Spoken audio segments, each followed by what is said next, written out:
Good evening and welcome to the January 25th, 2021 meeting of the Planning Board of the Town of Chatham. My name is Catherine Halpern. I'm Chair of the Planning Board of the Town of Chatham. This meeting is being broadcast live on Channel 18 and will also be available shortly hereafter for scheduled and on-demand viewing. We are conducting this meeting by remote participation only. I'll be reading you a few points about that in a moment. Before we continue, I would just like to ask everyone who is connected to the call, either by computer or by phone, if you could mute your phones or mute the microphone on your computer and also disable the video on your computer unless you're speaking. I do hear some feedback right now, and if everyone mutes their phone or computer, that will help to control the feedback. Thank you. So I also need to ask if anyone is recording the meeting. It is all right to record the meeting, but you do need to let us know. I'll give you a few seconds to reply, just in case you're muted.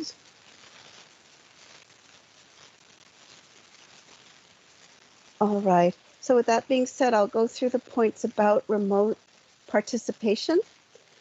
Pursuant to Governor Baker's March 12th, 2020 order, suspending certain provisions of the Open Meeting Law, GLC 30A 18, and the Governor's March 23rd, 2020 order, imposing strict limitations on the number of people that may gather in one place, this meeting of the Chatham Planning Board is being conducted via remote participation. No in-person attendance of members of the public will be permitted, but every effort will be made to ensure that the public can adequately access the proceedings as provided for in the order. A reminder that persons who would like to listen to this meeting while in progress may do so by calling the phone number 1-508-945-4410. That's 1-508-945-4410. And the conference ID number is 757-557-33#. That's 757-557-33#. You can also join the meeting online through your computer using the Microsoft Teams program through the link that's in the agenda posted on the town website on the planning board page. Despite our best efforts, we may not be able to provide for real-time access, and we will post a record of this meeting on the town's website as soon as possible, as I have already mentioned. In the event that anyone inadvertently becomes muted, please press *6 on your phone. But again, if I could ask everyone to only unmute when you're recognized by the chair and you will be the speaker. So let's go through these procedural steps. We'll start in a minute with the roll call of all the planning board members. Also, when you're recognized by the chair for citizens and non-board members, could you repeat your name before speaking and also give us the last 4 digits of your phone number if you've connected by phone? We just want to be sure we can always identify all the speakers. Also, after an agenda item has been discussed by the planning board, I'll request any citizens or non-board members to make comments or ask questions. The planning board will be taking all votes tonight by roll call vote. And at the end of the meeting, we'll also close with a verbal confirmation and we'll note the time of adjournment. So why don't I begin with the roll call of the planning board. Art Sprue, are you present? Art Sprue, present. Warren Chain, are you present? Warren Chain, present. And Tom Gagan, have you joined the call yet? I don't see him listed. We're hoping Tom will join us. Tom Gagan is not yet present. Bob Dubus, are you present? Bob Dubus, present. Bob Wirtschafter, present. Bob Chapter present. Thank you. Roger Griffin. Roger Griffin, I think you're muted. Roger Griffin, present. Great. And Catherine Halpern, and obviously I am present. Before we continue, I'll just ask if any board member has to recuse themselves from any matter on tonight's agenda. There's only a couple of matters. No recusals. So I think we can continue to the first agenda item, which is the approval of the minutes for our January 11th meeting. Rather than go through the board, I'll just ask if any board members have any corrections or additions. You could raise your hand or just start speaking and I'll recognize you. Catherine Art Sprue. Yes, Arthur, go ahead, please. Just on long-range planning, the statement I expressed was not to prioritize long-range planning, was to actually see if the planning board rules and regulations could be moved up in priority. Okay, let me take a look. Where is that long-range planning? Third paragraph, third sentence from the bottom. Oh, actually, didn't what you said was the subdivision rules and regulations? Wasn't that it? Well, it's the rules and regulations for both site plan and subdivisions, yes. All right, so why don't we say site plan review criteria and subdivision rules and regulations? Yes. So we'll substitute that for long-range planning. Yeah, thank you. Correct. Okay, great, perfect. Any other corrections, additions, amendments from other board members on the January 11th meeting? All right, so there being none, may I have a motion to approve the minutes with the correction that Arthur Sprue has given? Art Sprue, I'll make that motion. May I have a second to that motion? Bob Dubus will second it. Great, so let's do a roll call vote. Art Sprue. Art Sprue, approve. Thank you. Warren Chain. Warren Chain, approved. And Tom Gagan is still not joined us. Bob Dubus. Bob Dubus, approve. Bob Wirtschafter. Chapter approved. Roger Griffin. Roger Griffin, approve. And this is Catherine Halpern. I also approve the minutes. So next on our agenda is an approval not required for 734 Fox Hill Road. And I believe we have a presenter. Is it Mr. McElwee? Yes, it is. Yes. Can you So hear would you me? like to go? Yes. You're a little muffled, but please go ahead. Okay, I'll try and hold the phone a little higher. I'm John McElwee with Coastal Engineering, and we've been called upon by the Laffeys to prepare an approval not required plan. The property is located at 734 Fox Hill Road, which is out on Avalon Point.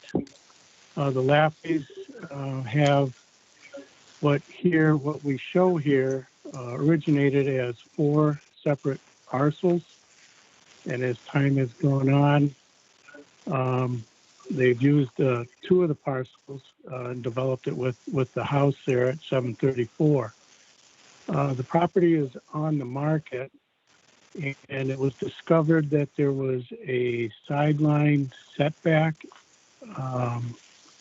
that was too close. So what we are doing with this plan is essentially just moving one of the lines further away from the dwelling so that we get the 25-foot minimum for the sideline setback. And that's what we have presented to you here today.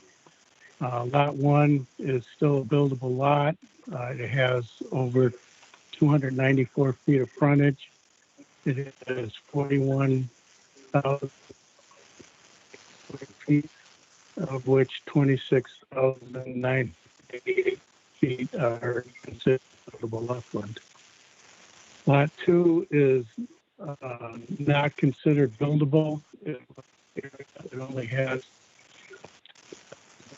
150 square feet, and all of that lies within the floodplain.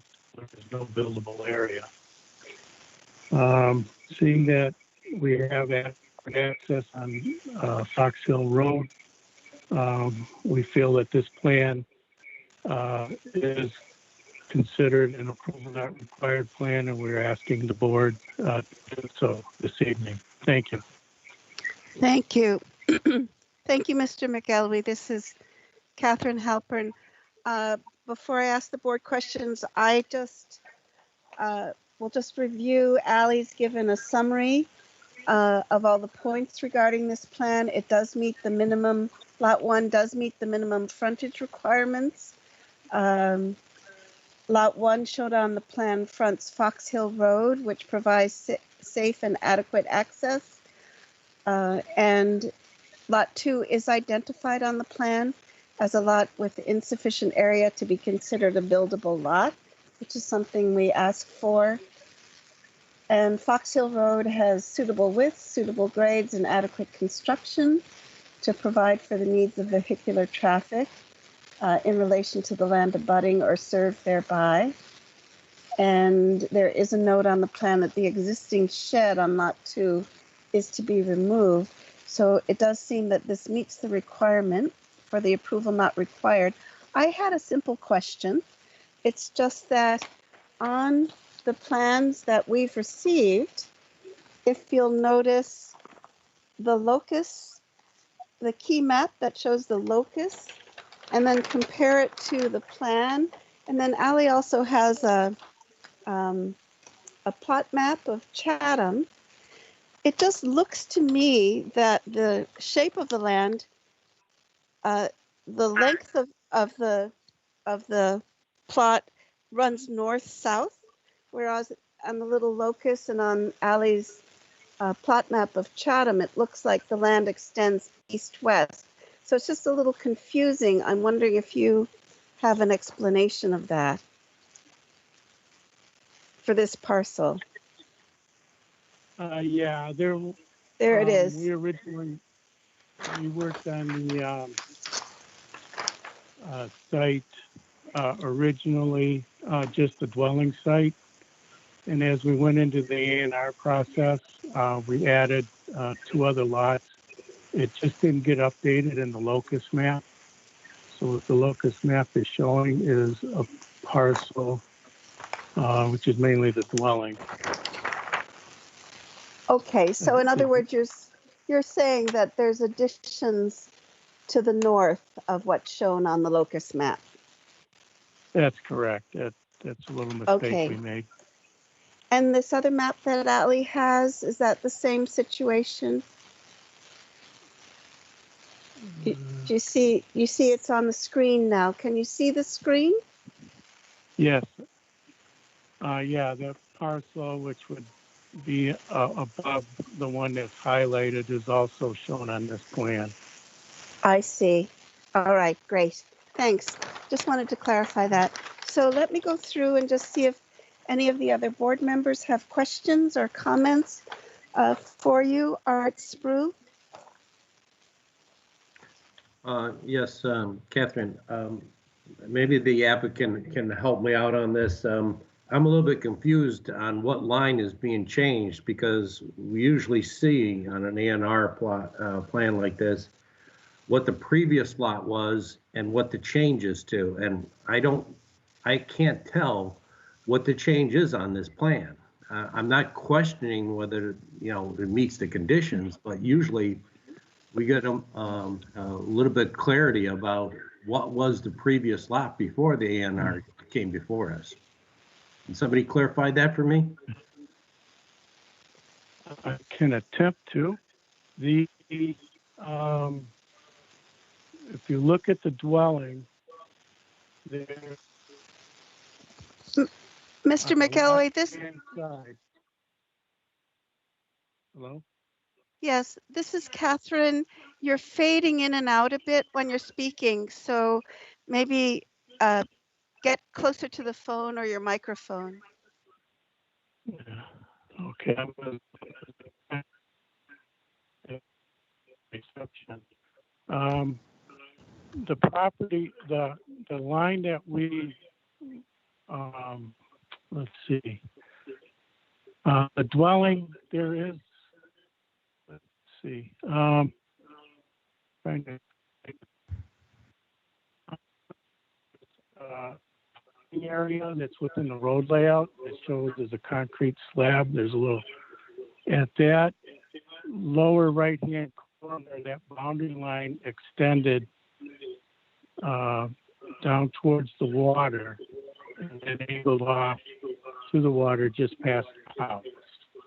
And what we did is we moved that line to see, and Mr. added McElroy, that area to the lot.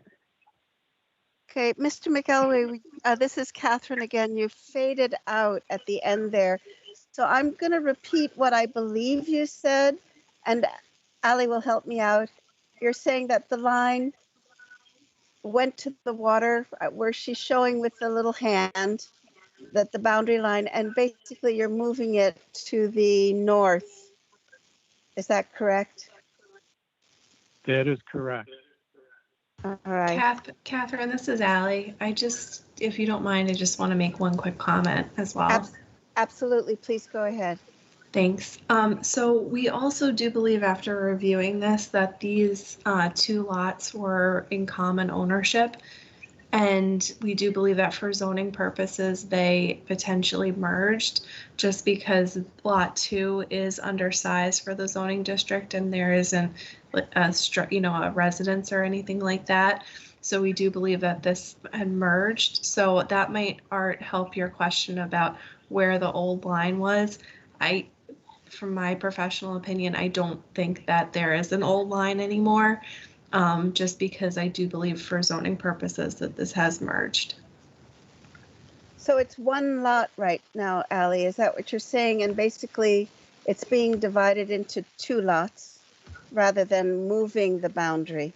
So yeah, there was originally two lots there, but because they were in common ownership under the merger law from Mass General Law, if one lot is undersized and there's no, building on it, it usually becomes merged together for zoning purposes. Okay, that helps out a lot because I had no clue of what was going on in here. It looked like if lot 2 had an original shape and you're removing a lot line over, then you're creating 2 extra parcels and you get a transfer from one to the next.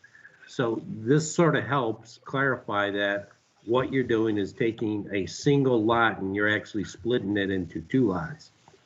That helps me. I have no problem with it. Thanks for the clarification. Okay, great. Arthur, do you have any other questions or comments? No, that was it. Thank you. Thanks, Arthur. Warren Chain. Yeah, this is Warren Chain. I had that same question, so thank you for answering that. But relatedly, the text of the submission talks about originally there were 4 parcels here. And your comments, Mr. McElwee, were that 2 of them were on lot 1. And lot 2 apparently is a 3rd parcel. And I'm curious as to where the 4th parcel exists. Is it to the south?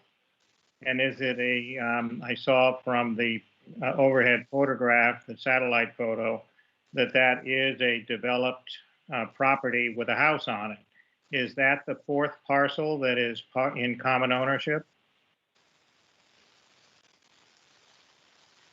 The 4th parcel would be the one furthest to the north.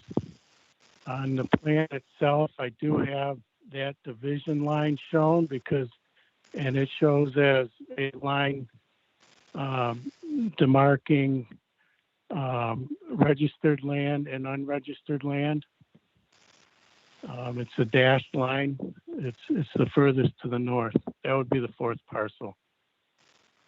Okay, thank you very much. Again, I don't have any problem with the proposal, but Again, it was quite unclear exactly what is being proposed. So I appreciate the clarification. Thank you.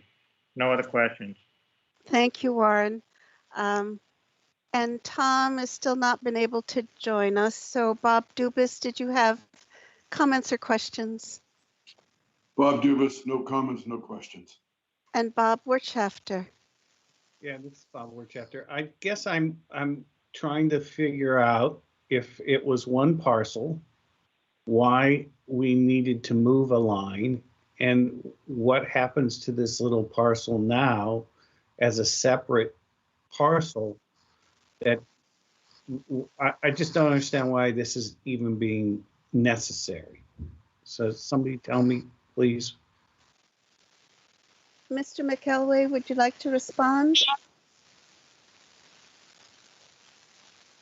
The property had been used at 734, which was derived from two separate lots, and it and then there were two other lots to the north that weren't used, and through time they were developed or created as four lots at four different times. As Allie has indicated, the properties were merged, so those four parcels ended up being one. Mr. Laffey has always had access to the water, and he wants to keep that access. So Lot 2 is being created so that he can maintain his access to the water. Okay, that makes sense. Thank you. Okay. Any more questions, Bob? No.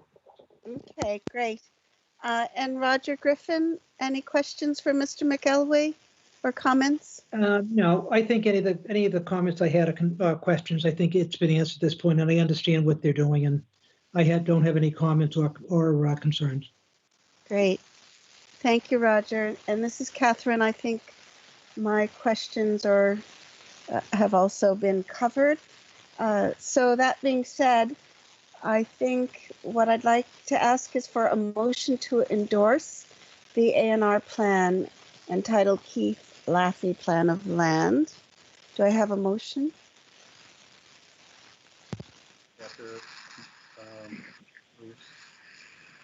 Madam Chair, this is Warren Chain. I so move.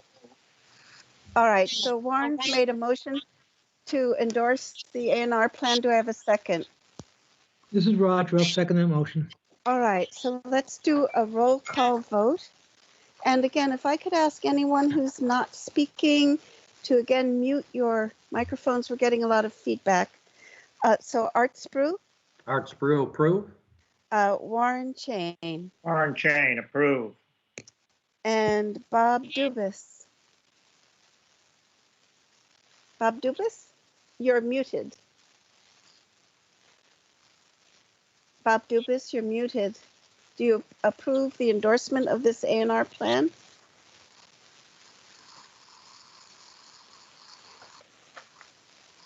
Well, he's showing up. He's still connected, but I can't. Bob Dubus, go ahead.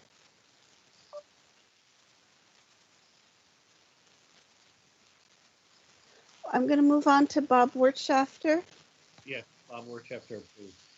and Roger Griffin. Roger Griffin, approve. And this is Catherine Halpern, and I approve. Let's go back to Bob Dubus. It seems like there was some technical trouble because I still see him connected. Bob Dubus, do you approve the endorsement of this A&R plan? Bob Dubus approves it. Great, perfect. Thank you. Thank you, everyone. Thank you, Mr. McElwee. So the next you. item, yes, thanks. Next item on our agenda is the release of covenant bond statement of conditions regarding Bailey's Path.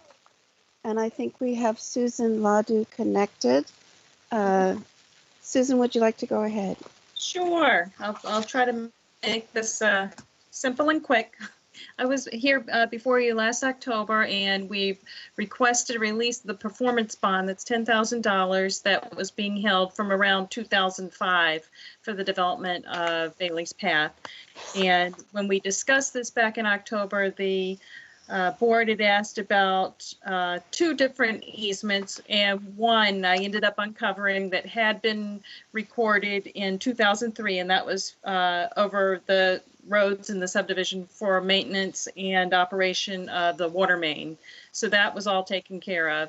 And the other was a grant of easement over parcel B, the bike path and roadways in the subdivision, for perpetual access as an easement for the town. And so we ended up drafting the easement document, and I believe Ally wants to correct me if I'm wrong. I think I submitted it somewhere in November, and for town council and Ally and for Tom Temple to review. And I believe we're waiting for feedback from town council still. All right. Yeah. Thank you, Susan. This is Catherine. Ally, I see your hand is raised, and yes, I would love to hear your comments. Please go ahead. Thank you. Yes. So we are currently still waiting for town council to get back any comments he has. So unfortunately, I was hopeful when I wrote my staff report that we would have a document for the board to review last week, but we do not have that at this time. So as a recommendation, I guess we could do 2 options, or whatever the board chooses. The first one could be potentially after town council signs off, you could grant administrative review. So basically I would make sure that town council signed off and was okay with the document. And then once that was the case, we could release it. Or if you want, the board could continue to our next meeting, which is February 8th. And hopefully town council will be finished with his review at that time. Okay, great. Thank you, Ally. So is that, I hope that's clear. We have basically 2 possible actions we could take. We could continue the matter to February 8th once town council's review is submitted, or we could vote to approve the release of the bond pending administrative action, in which case Ally would make sure that town council's review was in. So why don't we go through, I'll just go through by roll call, and I'll ask for your opinion, which way to go, and then we'll take a vote. So Art Sprue, would you prefer to continue, or would you prefer to vote and defer it to administrative approval?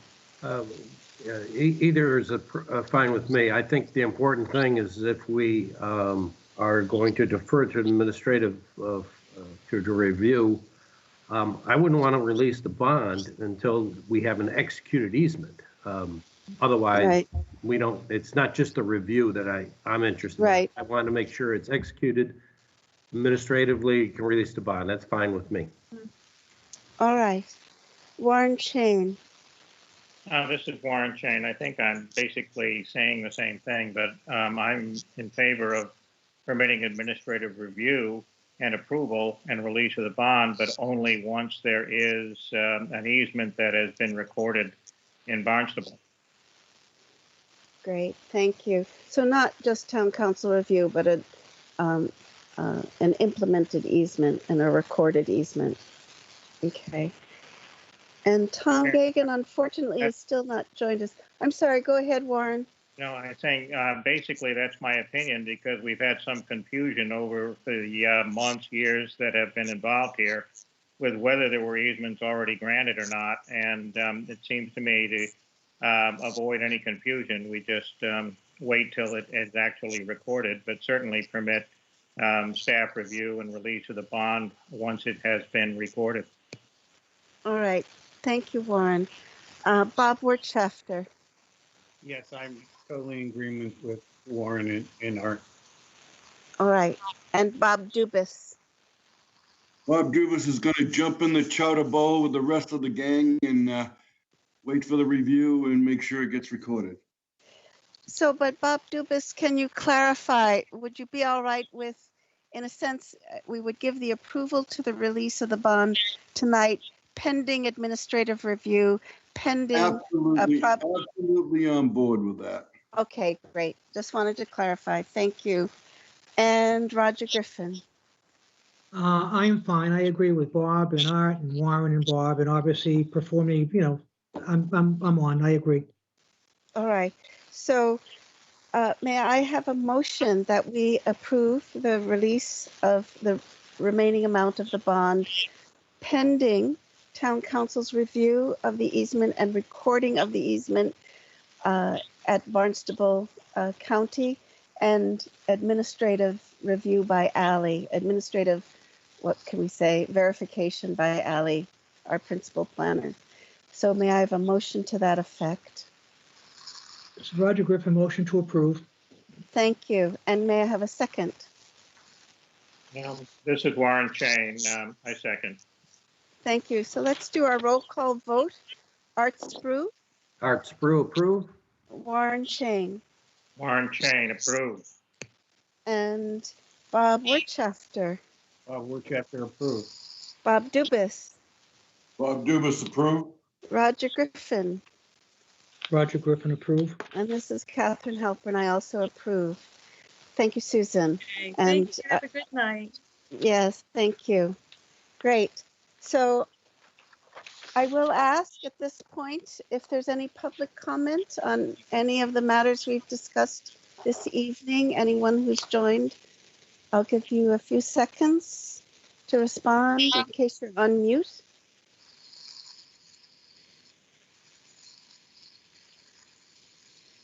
All right, there being none, I'll just mention that our next meeting is February 8th and will be at 5 o'clock. And at that meeting, we have a couple of matters of regular business, but we will also be meeting with the Cape Cod Commission. And as I understand from Ally, they should have a draft of the proposed bylaw amendment regarding West Chatham zoning, West Chatham Neighborhood Center zoning, with the incorporation of form-based code. And they will have a presentation for us for the board's review. So I think that's something to look forward to. There's good progress on that matter of our long-range planning. So with that being said, unless there's any other comments from the board or the public, I'll ask for a motion to adjourn the meeting. Bob Dubus, move to adjourn. Thank you. May I have a second? This is Warren Chain. I second. Thank you. Catherine, just one clarification. Yes, please go ahead, Art. Will the form-based zoning draft be available in our packets before the meeting? Yes. That's all. Yes, it will be. Then I Great. approve for adjourn. Oh, okay, is that a second? Did I get a second? I'm Yeah, sorry. you did. Okay, great. So roll call vote, Art Spru, you've Approved. already voted. Okay, Warren Chain, Warren Chain, approved. Bob Dubus, Bob Dubus, approve. Bob Wirtschafter, Bob Wirtschafter, approved. Roger Griffin, Roger Griffin, approve. and this is Catherine Halpern. I also approve that we adjourn. I want to thank everyone for your participation, and please note that we are adjourning at 6:39 p.m. Thank you again, everyone, and have a good evening. Mhm.